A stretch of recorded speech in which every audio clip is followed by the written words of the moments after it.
Shri Mahamaya, Introduction. I was born in 1953 in North London, and I grew up quite a happy child, roaming the area up and down the dales and the hills and the mounds, through the forests, across the heaths, in the parks. I just loved nature. I loved being in nature. I often sang, was always singing. The songs that I knew were those that we learnt at school. In those days, we had morning assemblies and we sang hymns and we said the Lord's Prayer. We knew Jerusalem. We knew the 23rd Psalm. So that was really my first exposure to music. And I loved singing about God and all those prophetic songs. They just felt natural to me. I was never forced into anything, but I took to it and I had a natural affinity. And in particular, I love the stories of Jesus Christ from the New Testament. And I felt strongly in my heart that kind of a power of love through those stories. Really, I had a blessed childhood up until the age of about 11, when I went to the secondary school and things started to go awry for me. One of the things about the education system then was it taught us to read and write very well. I learnt to write by forming letters with an ink pen. We had blotting paper, we had ink wells. And so the whole thing was like a kind of artistic ritual. And I loved the letters, forming them. And I became very good at spelling and writing. And of course, naturally, reading developed from there. We were exposed to such wonderful literature. Books like Silas Marner by George Eliot, or Oliver Twist by Charles Dickens, all the classic English stories. So I developed such an interest in reading, and I read all the time, even if it was a comic. I loved reading. And I never lost that love of literature. One of my favorite writers was Somerset Maugham. He's one of the great English writers. So that was how we developed. And though I had troubles at school, I was bullied relentlessly and forced to fight another boy. I had to get out of there. So I walked away from schooling at 14. They tried to take me back and I said no. And I ended up finding acceptance on the streets of London amongst the rougher working class people who accepted me, but who were all using drugs. And I started using them myself. I started smoking hashish when I was about 13. I had already been drinking when I was 12 or so, and smoking cigarettes. We used to go on long country, long distance runs, and we'd cut through the woods and smoke a packet of Part 5 cigarettes and then cut through again to make out that we were just finishing up. It was, yeah, that was just part of the course. And in those days, everyone smoked and drank all around you. Mum smoked in the house all the time, and everyone on the buses smoked, in the cinemas, in the hospitals, the doctor's surgery. It was kind of everywhere. So it wasn't really looked down on as such as it is today. And through my time on the streets, I got with people that were increasing their drug taking and everything, and it became heroin. And by the time I was 15, I was a fully registered heroin addict, getting a prescription on a daily basis from the local chemist, and seeing a psychiatrist once a week. But I had a job. The social worker that was dealing with me got me a job, and I did go to work during that time and managed to work. So it's not true that the image of people have of heroin addicts is that they are useless bums. I was paying tax. Eventually, I got sick of it. It was selling car parts in a shop, and I wanted something more interesting. And I went to rehab when I was 16, and I did 9 months in the rehab, and eventually came off and got accepted into a college of further education in central London. And I moved away. I had been thrown out of home really because my mother had hooked up with a man who was quite violent towards me. And so I just kind of went on the streets again and stayed with friends. And the people, the social workers who had been dealing with me through my addiction helped me to go to college. And so I ended up, and it became an exciting life for me moving to central London because I still was reading, great authors like Dostoevsky and Kafka and Miller and all these exciting, and Orwell and all these exciting things. And I was going to college. I was meeting other people like me who were kind of dropouts who had dropped back in or were trying to drop back in. And it was exciting life. There were every nationality in the world was in central London, studying or working. And I started to go to jazz clubs, and I got hooked on jazz. I loved jazz music. Of course, I'd come up through the Beatles and everything and seen all the bands in North London, like the Stones and everything like that.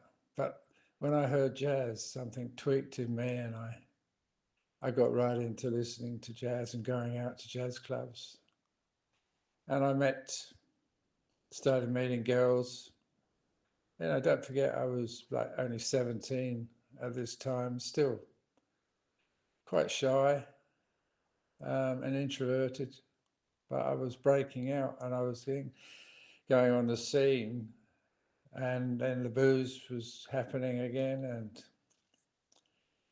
for a while it was big party time.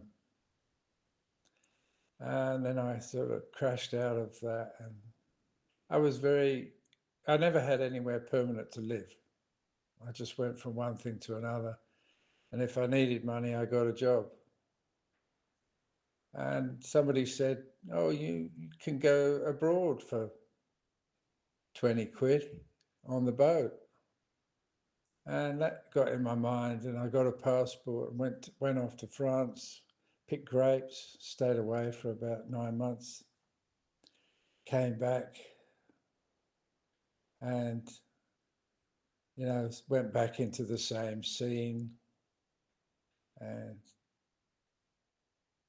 one night at a jazz club in Barnes, I came face to face with a beautiful woman called Elizabeth, and turned out that she was living in Berlin and just come back to visit friends.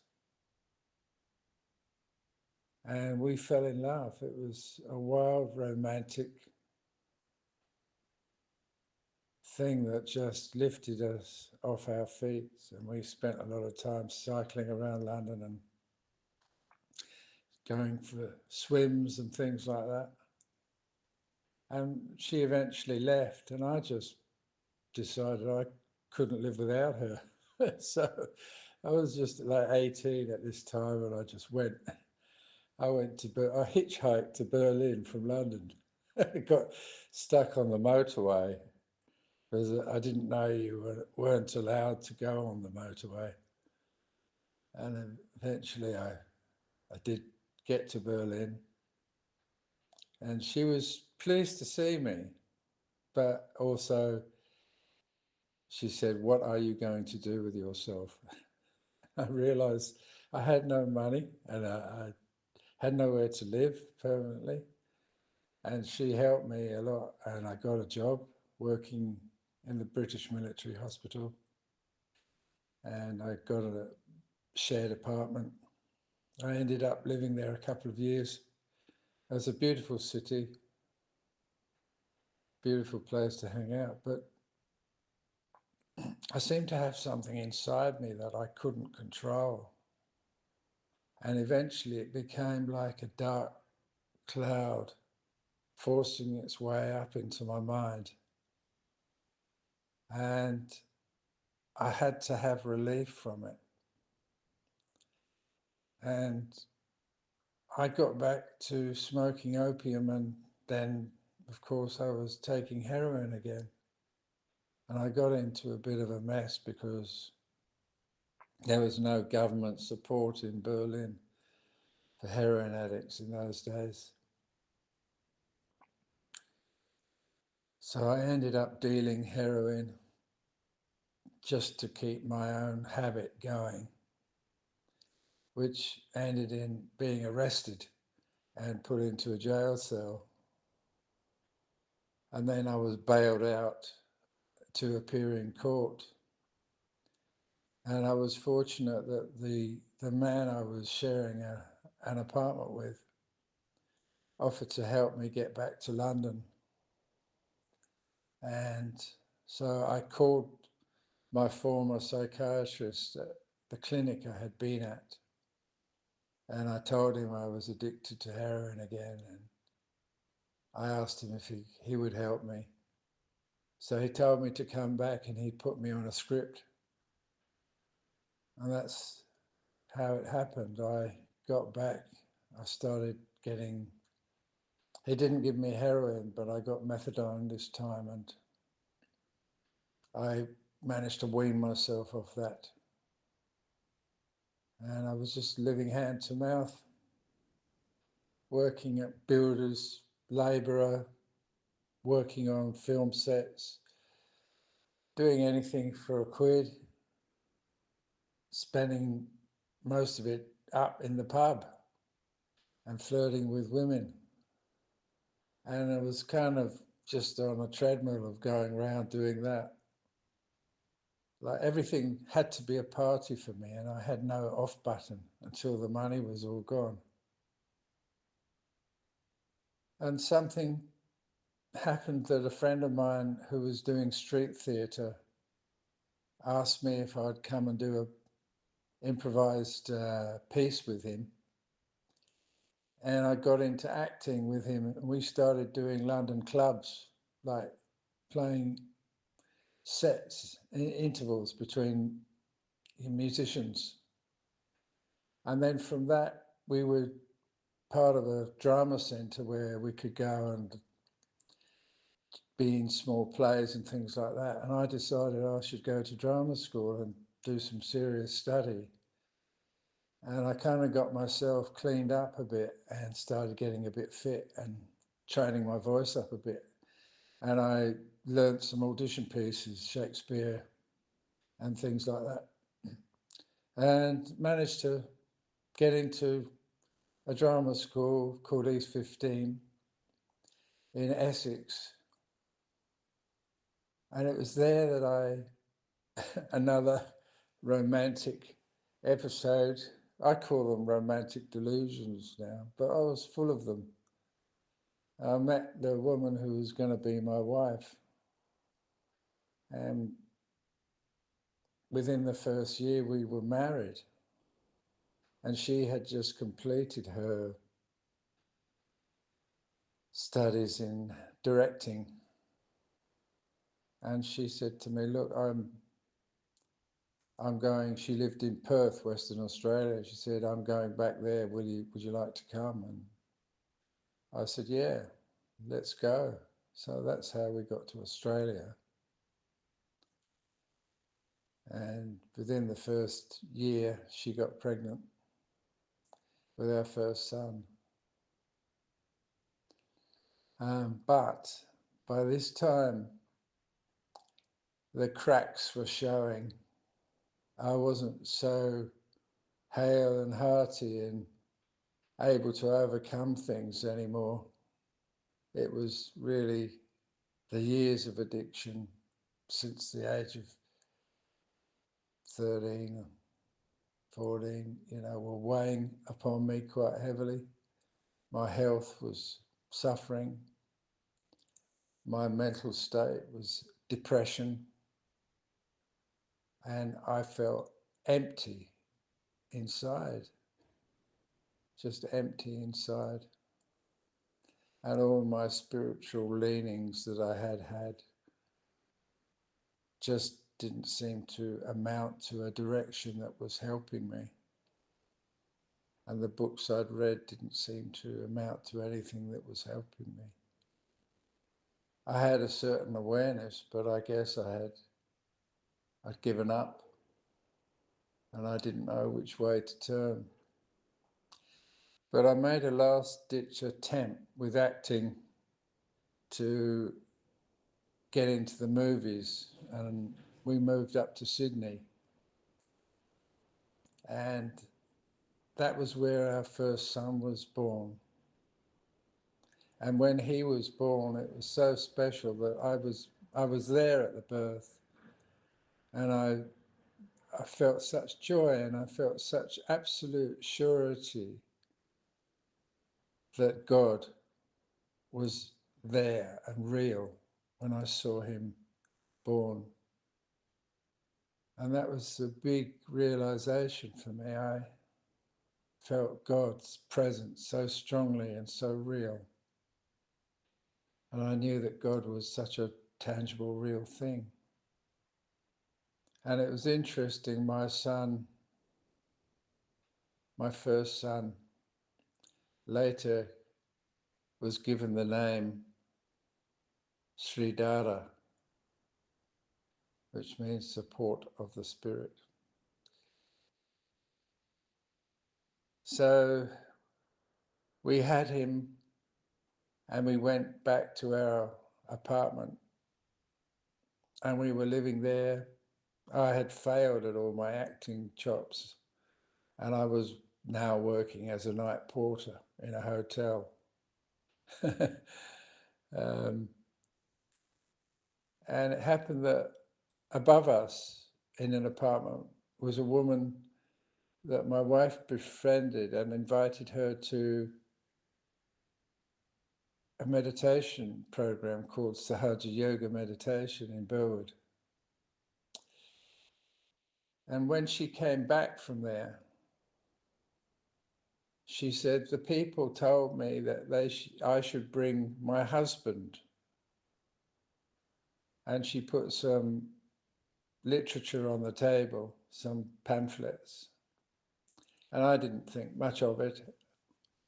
But the following day, my wife was out with our baby son, and I looked at one pamphlet. It had a picture of Her Holiness Shri Mataji Nirmala Devi on the back page, and underneath it said, "Behold the Mother."